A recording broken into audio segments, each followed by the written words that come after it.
Welcome back to my YouTube channel. चलिए आज की क्लास की शुरुआत करते हैं।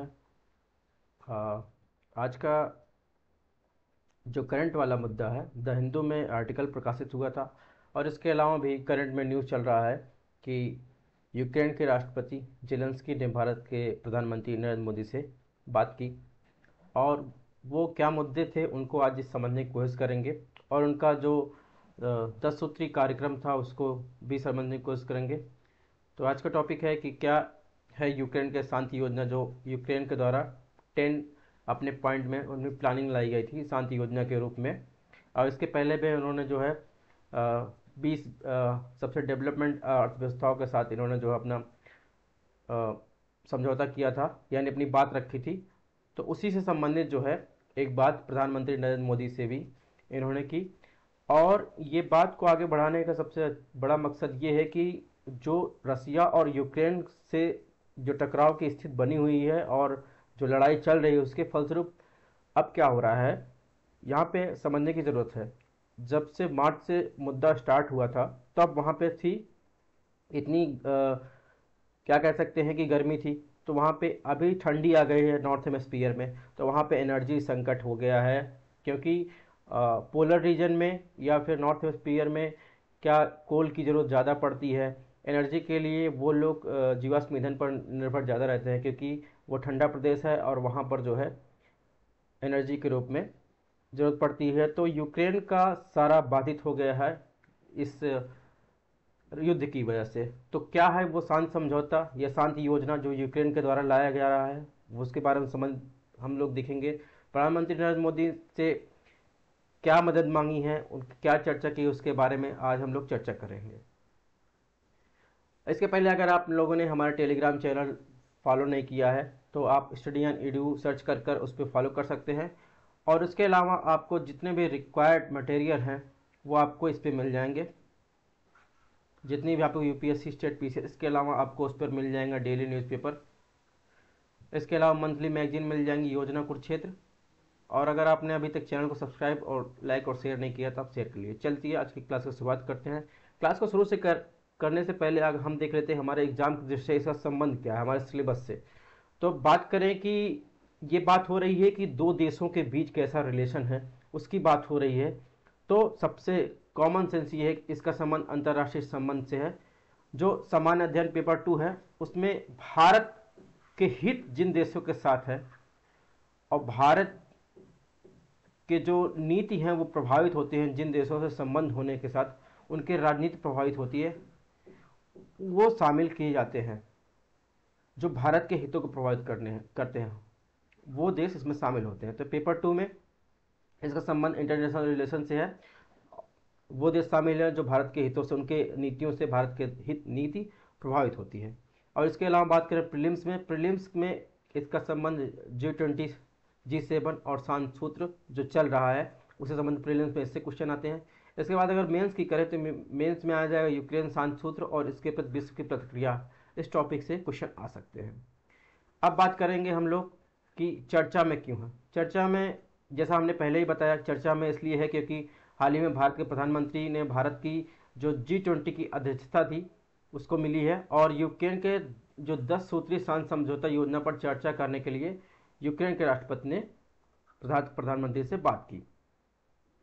जैसा आप जानते हैं दिसंबर 2022 की शुरुआत में ही यूक्रेन ने G7 देशों के नेताओं के साथ जो सर्दियां हैं, हमने बताया कि क्या कारण है कि वहाँ पे एनर्जी क्राइसिस अब ज़्यादा यूरोप में होने वाला है, यानी नॉर्थ हेमिस्फीयर में, क्योंकि ठंड का मौसम है और तो बायो एनर्जी पर डिपेंडेंट है तो वहाँ पे एनर्जी की ज़रूरत ज़्यादा पड़ेगी। तो सर्दियों में अपने वैश्विक शांति शिखर सम्मेलन के विचार समर्थन करने के लिए आग्रह किया था, जो संपूर्ण रूप से विशेष रूप से कुछ विशिष्ट बिंदुओं को शांति योजना के रूप में उन्होंने कन्वर्ट किया। तो ये मैटर था। अगर अब बात करें मैप की तो ये यूक्रेन है, ये रसिया है और ये क्रीमिया प्रायद्वीप है जिसे जो है रसिया ने 2014 में ही हथिया लिया था। ठीक है, और ये कुछ ये क्षेत्र हैं जिसमें ये खरसन और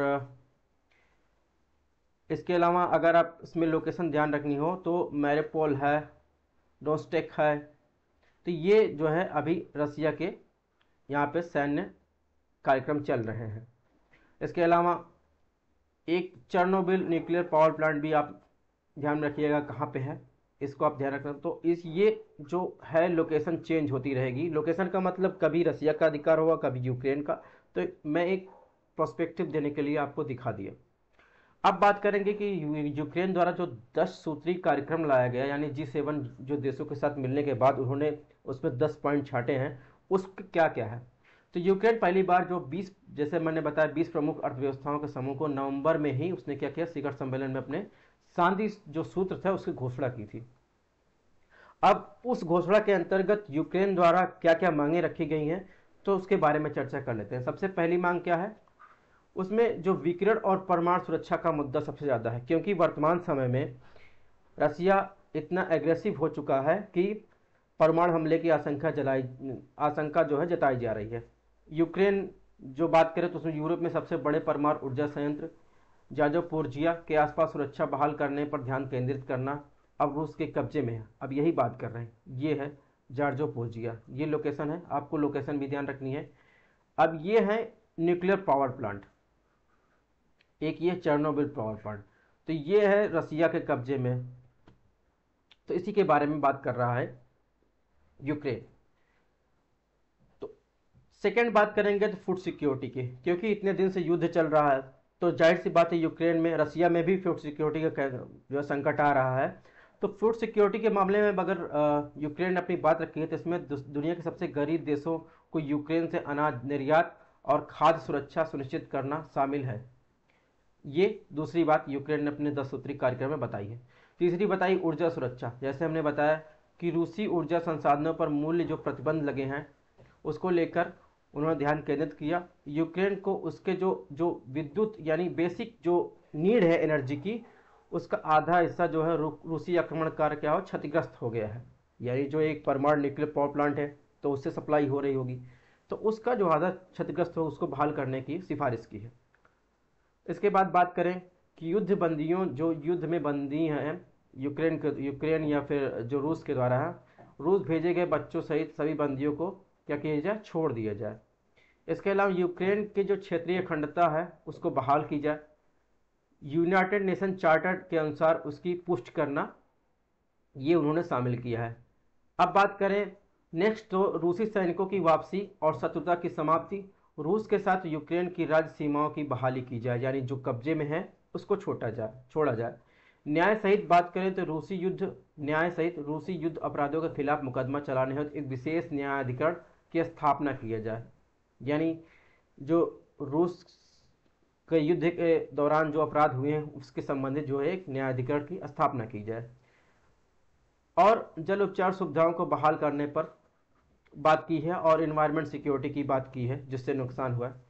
यूक्रेन के लिए गारंटी सहित जो है यूरो अटलांटिक क्षेत्र, यानी यूरोप और अटलांटिक वाला क्षेत्र में संघर्ष की रोकथाम और सुरक्षा के ढांचा का निर्माण किया जाए।